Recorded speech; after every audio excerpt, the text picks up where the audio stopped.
मैंने उस दिल्ली के मल्टीपल टॉपर से बात करी, उनसे मैंने एक बहुत सिंपल सवाल पूछा, जब सिर्फ 3 दिन बचे हैं रीनीट के लिए तो what exactly would you do? 30 दिन नहीं, 3 महीने नहीं, 3 हफ्ते नहीं, just 72 hours. And surprisingly almost all of them gave the same answer. सबने बोला कि they would not complete the remaining syllabus, अगर बचा है तो उसे जाने दो। नन ऑफ देम सेड कि वो लोग बैठ के 2000 सवाल लगाएंगे अब, and none of them said कि वो अगले 18 घंटे पढ़ाई करेंगे रोज अगले 3 दिनों तक।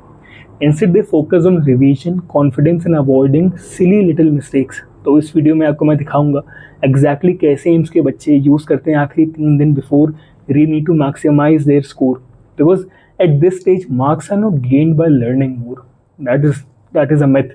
They are gained by forgetting less, और ये बहुत बड़ा डिस्टिंक्शन है।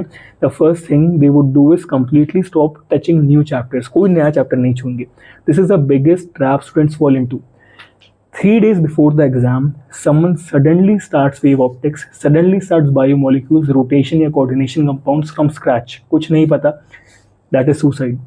हर टॉपर जिससे मैंने बात करी एग्री टू वन थिंग, इस आखिरी टाइम में कोई नए चैप्टर्स नहीं करने, सिर्फ रिवीजन करना है। And the goal is retention not expansion. Avoid last minute topic overload and focus on NCERT revision and analysis. Now let's talk about day 3. This is your final serious revision day. Start with biology. Biology should be carrying your score to over 350. Revise NCERT line by line. Human physiology, genetics, biotechnology, ecology, reproduction, human, cell biology, diagrams, tables, revision sheets, examples, exceptions, highlighted lines. Every AIMS student I know बार बार वो NCERT के पास वापस आते रहते हैं, because in the final days यहीं से majority questions आने वाले हैं बायोलॉजी में। बायोलॉजी के बाद केमिस्ट्री की तरफ मूव कर जाओ एंड रिवाइज करो रिएक्शंस को। नेम्ड रिएक्शंस सबसे पहले रिवाइज करने हैं, because they carry a lot of marks. फिर chemical bonding, coordination compounds, equilibrium, P block elements, organic conversion reactions, all of this, biomolecules, amines. Don't solve hundreds of new questions at this point, उसे करके कोई फायदा नहीं है। Revise what you already know. Physics करो, modern physics करो, semiconductors करो, current electricity करो, इलेक्ट्रोस्टैटिक्स करो, सेमीकंडक्टर्स के बाद मैग्नेटिज्म करो, इलेक्ट्रोमैग्नेटिक इंडक्शन करो, ऑप्टिक्स करो, बोथ रे and wave optics, and formula sheets only. Eight this stage formula recall is much more important in reading theory. Formula sheets पढ़ो और सीधे क्वेश्चंस करो।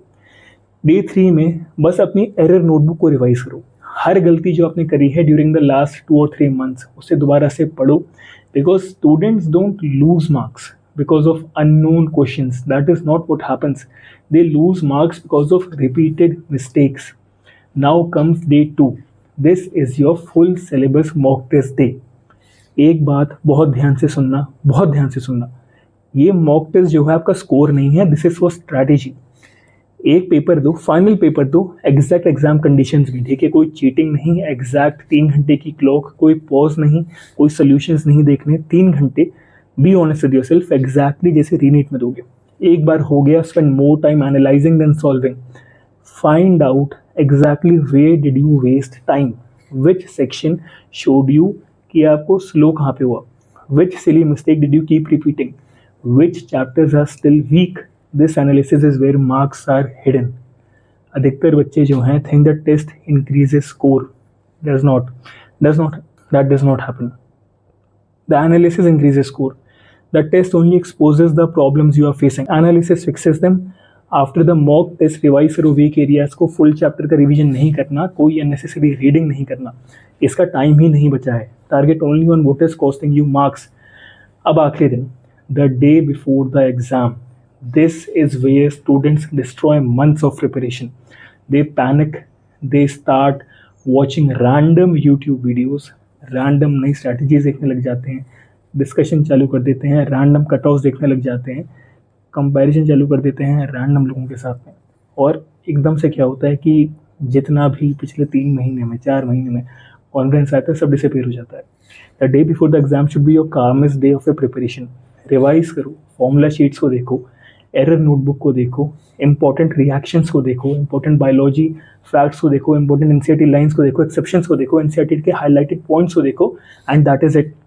कोई मॉक टेस्ट नहीं, कोई नया चैप्टर नहीं, कोई मैराथन स्टडी सेशंस नहीं, and absolutely no all nighters. Sleep properly. एक फ्रेश ब्रेन एग्जाम डे में is worth more than 10 extra hours of tired revision. Let me tell you something very interesting. जब मैंने एम्स के बच्चों से पूछा कि what change their score the most in the final days, किसी ने ये नहीं बोला कि वो रात भर पढ़ रहे थे, they were studying harder. They talked about reducing panic, reducing mistakes.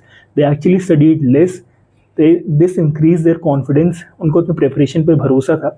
And because by now your knowledge level is mostly fixed, आप ज़्यादा कम कर भी नहीं सकते उसे. What changes it is execution. और execution डिपेंड करता है कि mental state पे. तो during this final 3 days, stay away from negative people, stay away from rank predictors, stay away from random comparison and cut off discussions, and stay away from people who are pulling you down. Your competition is not another student. Your competition is simply the version of yourself that keeps getting distracted. अब एक बात करते हैं exam day पे. The strategy is simple. Easy question पहले करो, build करो momentum को. ठीक है, अगर कोई क्वेश्चन में अटक रहे हो तो उसमें बाद में वापस आना. इमोशनली अटैच मत हो डिफिकल्ट क्वेश्चन से. And if you think you are stuck, move on, come back later. Biology पूरी करो. ठीक है, do your best and remember this, एक difficult question is worth exactly the same marks as one simple easy question. तो do that first. 5 minute try करने में ये prove करने की कोशिश मत करो दैट यू आर स्मार्टर.